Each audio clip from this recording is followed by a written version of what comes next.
Hey guys, welcome to Mrs. G's Sewing Space. I'm glad you're able to join me today. So this is going to be the last video that we're doing with the pencil wraps. Now this is my favorite. I think I mentioned it way back in the beginning when we were doing the pattern for these pencil wraps, that this ended up being my favorite because it's made out of a natural canvas. And this canvas allows me, allows my daughter to draw on it, to paint on it, to doodle on it, to share with her friends, to personalize it in her particular way. And the fact that I like how, hold on, I want to open it up real quick. I like how the colors from the color, I don't know, can you see it? Maybe not. The colors from the lead on the color pencils kind of mark their spot, and I really enjoy that. I like, I don't know, just like paint rags when you paint and you're constantly wiping your paintbrush on these rags, and it ends up obtaining all the color and it stains it, but it's a pretty kind of thing. It's just kind of abstract, sort of, just, yeah, I like that. I like that. So I like this too. So as she uses it more with more color, she'll be able to see the scratches and the fun stuff. And she can put her name on here, she can doodle her friends' names on here, she can paint on it, and the paint will eventually soften up and crack and wear and tear, and I really like that look. So I'm excited about giving this to her now that I filmed this, because I've been telling her that for a while. But the way we put this together is actually in a separate piece. So the lid here, or the flap that would cover everything, is a separate piece from the bottom. And I'm going to show you how to do all that in the video. This is a shoestring for our closure. You can always swap it out and do something different. If you wanted to do the paracord, if you wanted to do elastic, if you wanted to do thicker elastic or thinner elastic, you know, whatever floats your boat, makes it easy for you in your life. But this is just a shoestring that I use. Just wrap it around, tie it in a bow, and you know, whatever works. So we're gonna get on to this. Remember to like the video, hit that subscribe button, and share this video with all your friends, anybody who might be interested, because your likes and subscriptions and everything really help out my channel. All right, let's get to it, and we'll see you at the end. Okay, as in with all projects, you got to cut out your pattern. So I have my pattern pieces laid out here on this natural canvas that I have. My 3 pieces, which is the flap and the body and the main pocket. I believe I cut out my secondary pocket off camera. But I'm just pinning everything down, and if you notice here on the left side, the pencil pocket itself, I have the edge folded up, so I have my seam allowance folded up and laid on the fold. So my fabric's folded in half, and I have that particular pocket laying on the fold, so I can cut out just one piece and not have to worry about sewing up the top.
For this pocket I only cut one because I cut this on the edge of the selvage. So the selvage is that side of your fabric where you don't have to worry about anything fraying. So I use that end for the top half of the pocket. So I'm just finger pressing the sides down that I will sew onto the body, and that bottom raw edge will be tucked into the seam allowance when I put the body together.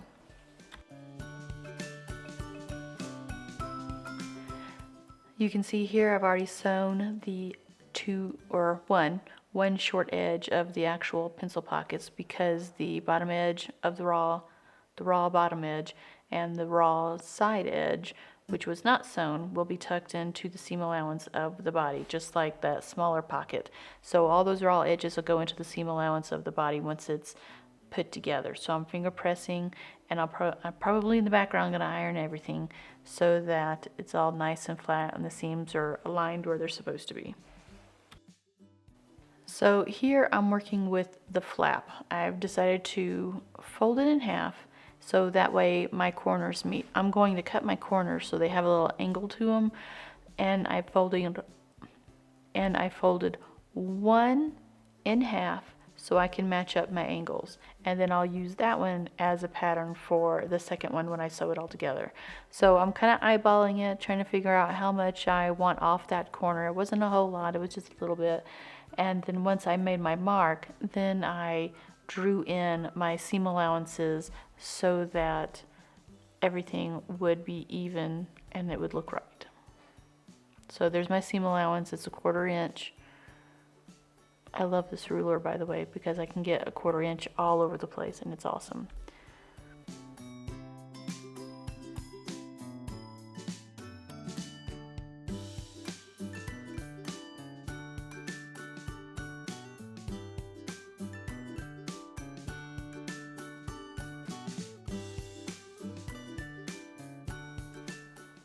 Okay, so that lower line is where I'm going to sew, and you can see there I've trimmed off the corners of the flap. I've laid it on the secondary piece. I'm just doing some more trimming. I'm like, it looked good, but then, you know, just take a smidge bit more off. And now I'm going to lay it on there, pin it all together, and then sew a 1/4 inch seam allowance throughout the whole thing so that I can get the corners the way I want them to look.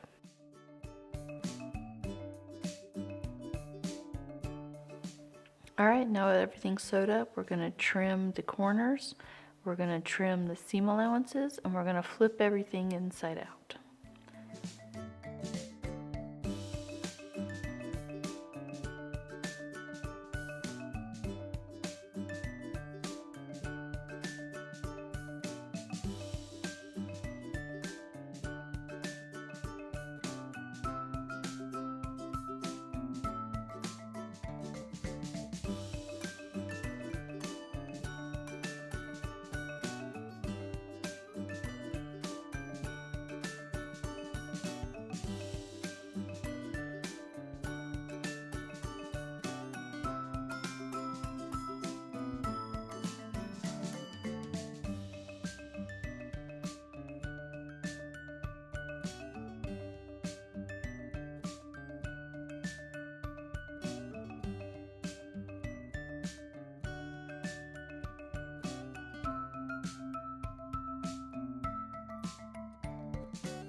Okay, now that we've got everything finger pressed, I'm going to go take it to my sewing machine and I'm going to sew the outer edges to keep all the seams down.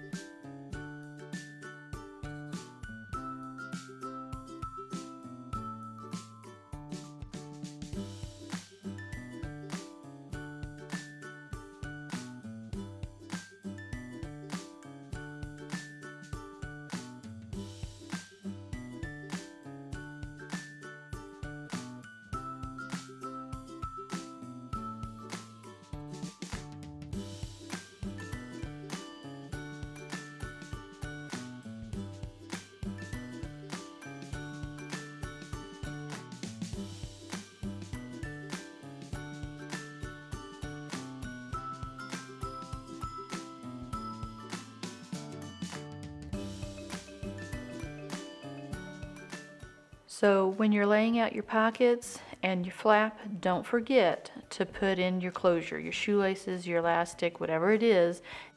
And you need to make sure it's in the middle of your body, either on the left hand or the right hand side. It doesn't matter, whichever side you prefer, but make sure it's in the middle of your body so that it can wrap around your wrap roll-up thingy.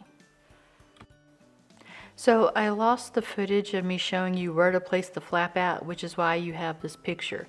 So the flap is going to lay on the inside with the raw edges of the flap lining up with the top of the raw edges of the body. And then the red lines, the red dotted lines, are where are your sewing lines. They're where you're going to sew at. The black lines are the edges of the flap. So when you have everything tucked in and pinned down, you should have the flap laying on top of your pockets, pinned in place with the raw edges poking out so that they'll be caught in the seam line and in the seam allowance, just like the bottom edges of those pockets. And I also want you to notice that the flap is placed on the inside of those seam lines. So when you're sewing the edges, those short edges right there, do not sew the flap. You'll sew exactly beside the flap, and you'll feel the flap as you're sewing on your sewing machine. You can feel it with your fingers, the edges of the flap. Do not let the needle go into the flap, otherwise you'll sew it down. You just want your needle to go right beside the flap. So when you flip everything inside out, or the right side's out, that flap is loose, and it'll end up being making the body larger so that you can actually use it as a flap at that point. You'll see that later on in the video. But don't sew the flap sides down, but you are going to sew right along the sides. Just don't catch the flap itself.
Alright y'all, you know what to do. You're going to trim your corners, you're going to trim your seam allowance, you're going to cut as close to the seam line without cutting through the seam line as much as you can, trying to thin out all those extra layers of fabric. You made sure you left a gap so that you could turn things inside out, and if you haven't, you need to go back and pick yourself out a hole, preferably at the bottom or on the sides, and just take your time, finger pressing your opening and ironing.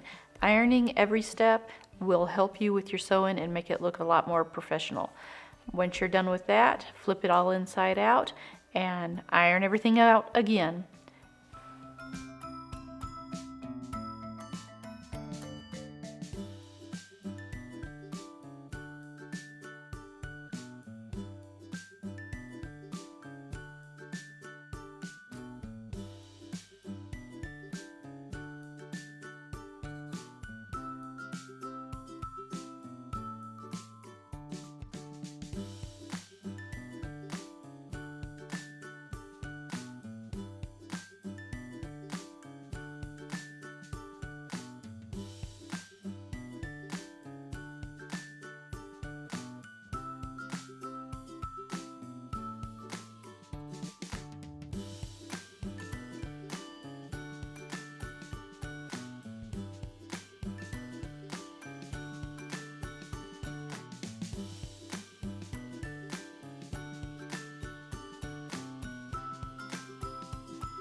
Alright, and there's the end of the video. It's all sewn up, it's pressed, it looks lovely.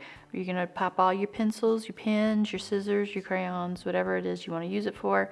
You're going to pop that all in there. Now, if you wanted to use this for something like makeup brushes or things like that, you just need to make your pockets a little bigger. You'll have less of them if you make your little pencil pockets bigger, but you can use this for that, or scissors, or sculpting tools, you know, whatever it is that floats your boat. I hope you guys enjoyed everything. Leave those comments down below, ask questions, and I will see you guys in the next video. Thank you for watching.